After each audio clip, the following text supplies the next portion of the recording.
लाडकी बहीण योजना अतिशय बारकाईने आम्ही राबवलेली आहे। साधारणपणे 2,40,00,00,000 पेक्षा अधिक महिलांपर्यंत आज ह्या योजनेचा लाभ पोहोचत आहे आणि ही योजना सुरू झाल्यापासून त्याची चांगल्या पद्धतीने स्क्रुटिनी करणं, 2.5 लाखापेक्षा कमी उत्पन्न असणारे, 1 लाखापेक्षा कमी उत्पन्न असणाऱ्या माता भगिनींचे फॉर्म भरून घेणं, ते ऑनलाईन करणं, आधार सीडिंग करणं, अशा पद्धतीने ते केलं गेलेलं आहे।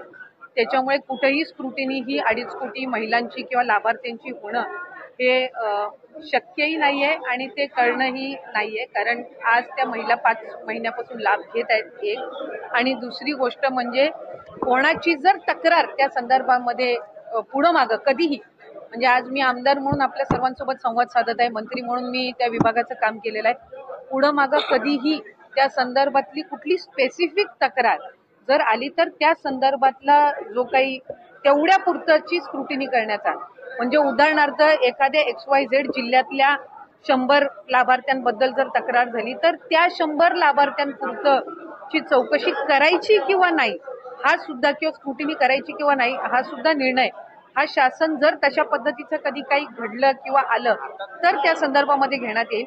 कुठेही स्क्रुटिनीचा विषय येत नाही।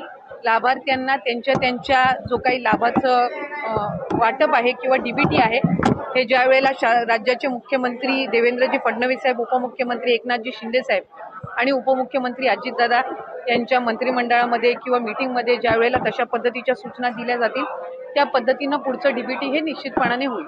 काही तक्रारी आतापर्यंत आल्या आहेत का की निकषाबाहेर काही लाभार्थी आहेत या संदर्भात? मी माझ्या कार्यकाळामध्ये तर तशा पद्धतीची एकही तक्रार कधी आलेली नाही।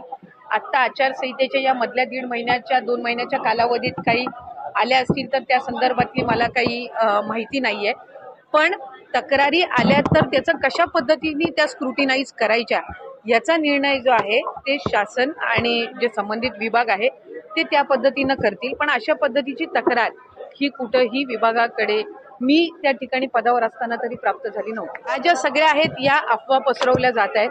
शेवटी कुठले निकष कशा पद्धतीनं लावले जातील, कशा पद्धतीनं बदलले जातील, कशा पद्धतीनं कुठली जर एखादी तक्रार आली तर त्या संदर्भातली कशी स्क्रुटिनी केली जाईल हा निर्णय शासनाचा आणि विभागाचा राहतो। त्याच्यामुळे अद्याप तरी त्या संदर्भामध्ये कुठेही चर्चा नाही, अद्याप त्या संदर्भामध्ये कुठेही चौकशी किंवा कुठेही त्या संदर्भातली कारवाईचा विषय झालेला आहे। एका घरातल्या 2 बायकांनाच फक्त लाभ मिळू शकतो अशा संदर्भातला नियम?